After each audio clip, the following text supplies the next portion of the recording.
मुख्तार अंसारी के गांव में लोग खुलकर कुछ नहीं बोल रहे, लेकिन रहनुमा की मौत पर गम और गुस्सा दोनों दिख रहा है। अपराध की दुनिया में बड़ा नाम मुख्तार अपने लोगों के बीच खूब पॉपुलर था। यही वजह है कि उसे लोग राइफल लिए देखने की जगह ताबूत में देखने की बात करते दिखे। आतंक का दूसरा नाम या फिर अपराध का मुख्तार। बांदा जेल में मौत के साथ पूर्वांचल में 4 दशक पुरानी गैंगवार का एक किस्सा बनकर रह गए माफिया मुख्तार अंसारी को लेकर वाराणसी से लेकर उसके पैतृक आवास गाजीपुर तक चट्टी चौराहों से लेकर हर तरफ शुक्रवार को जबरदस्त हलचल दिखी। कहीं उसकी कहानी लोगों की जुबान पर तो कहीं आक्रोश और आंखें नम। गाजीपुर के मोहम्मदाबाद नगर में फाटक के नाम से मशहूर मुख्तार अंसारी के घर ही नहीं, पूरे इलाके में कर्फ्यू जैसे माहौल के बीच पुलिस और अर्धसैनिक बलों के ताबूत में बंद मुख्तार। बांदा में पोस्टमार्टम के बाद मुख्तार अंसारी का शव अंतिम संस्कार के लिए पैतृक कब्रिस्तान लाए जाने की खबर के बीच वाराणसी से गाजीपुर तक के सफर का नजारा यह बताने के लिए काफी था कि शुक्रवार का दिन हर किसी के लिए कौतूहल भरा रहा। ग्रामीण इलाकों की दुकानों और चौराहों पर आमदिनों में दोपहर के समय पसरे रहने वाले सन्नाटे की जगह हर तरफ भीड़ भाड़ और जुबान पर कोई न कोई कहानी या फिर कुछ नया सुनने की कोशिश।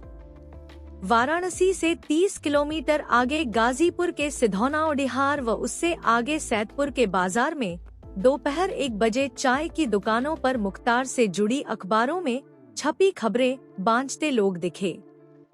सिधौना पुलिस चौकी के पास नंदलाल की चाय की दुकान पर चुस्कियों के बीच कानों में पड़ी यह बात की मूंछ और हाथ में राइफल वाली तस्वीर नहीं, ताबूत में बंद देखना है, लोगों की मुख्तार के प्रति सोच और मन की बात बताने समझाने के लिए काफी है।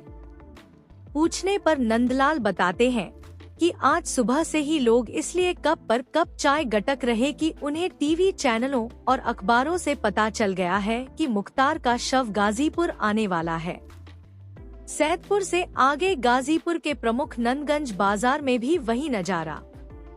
यहाँ प्रकाश की चाय की दुकान पर बैठे बुजुर्ग सज्जन मुख्तार के जेल में रुआब के किस्से सुनाते मिले। लोगों को बता रहे थे कि ताजी मछलियां खाने के लिए मुख्तार ने जेल में ही तालाब खुदवा दिया था। यही नहीं, वह जेल में बड़े बड़े अधिकारियों और सफेदपोशों को बुलवाकर उनके साथ बैडमिंटन खेला करता था। दूसरे सज्जन बताने लगे कि कैसे वह जेल में लोगों के आपसी झगड़ों का निपटारा भी एक लाइन के फरमान से कर देता था। क्या मजाल कि कोई चूच पड़ करे। गाजीपुर शहर की सड़कों पर सामान्य दिनों की तरह भीड़ भाड़ के बीच मुख्तार से जुड़ी खबरों को जानने सुनने को लोग बेताब दिखे। हर कोई अपडेट जानने को टीवी के सामने जमा रहा। फाटक में भीड़, मौत का अफसोस। गाजीपुर शहर से 25 किलोमीटर आगे मोहम्मदाबाद यूसुफपुर जाने वाली सड़क के दोनों तरफ बंद दुकानें और सन्नाटे के बीच जगह जगह बैरिकेडिंग कर फोर्स की तैनाती बता रही थी कि मुख्तार का आवास यानी फाटक आसपास ही है। चारों तरफ से बाउंड्री से घिरा बड़ा कैंपस और अंदर जाने के एक ही रास्ते वाले फाटक में कभी मुख्तार का दरबार सजता और पंचायत बैठती थी, लेकिन शुक्रवार को यहाँ जुटे लोगों को अपने रहनुमा की मौत का बेहद अफसोस था। डीएम आर्य का अखौरी की भीड़ न लगाने की अपील खासकर युवाओं पर बेअसर। अपने भाईजान की मौत पर लोगों की आंखें नम और गुस्सा भी पर बदले माहौल में हर कोई खुलकर बोलने से बचता रहा। लोगों से बात करने का प्रयास करने पर यही सवाल, पुलिस वाले हो, अखबार वाला बताने पर एक कोने में ले जाकर बिना नाम बताए एक बुजुर्ग बोले, मुख्तार की मौत स्वाभाविक नहीं बल्कि उन्हें जहर देकर मारा गया है।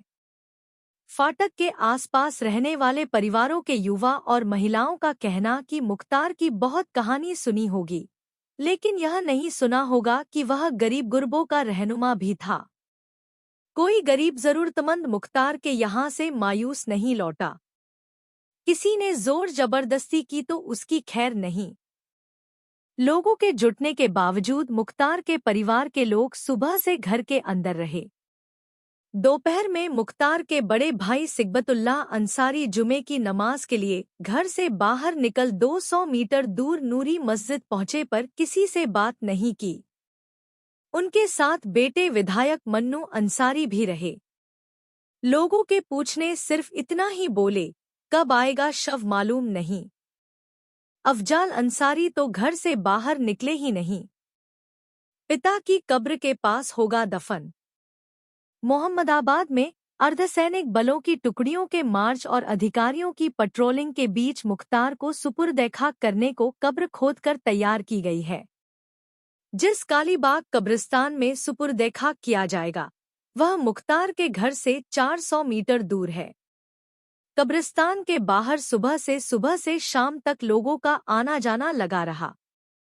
हर कोई यही जानना चाहता था कि मुख्तार का शव बांदा से कब आएगा। इसी कब्रिस्तान में मुख्तार के मामपिता की कब्र है। उनके बगल में ही मुख्तार को दफनाया जाएगा।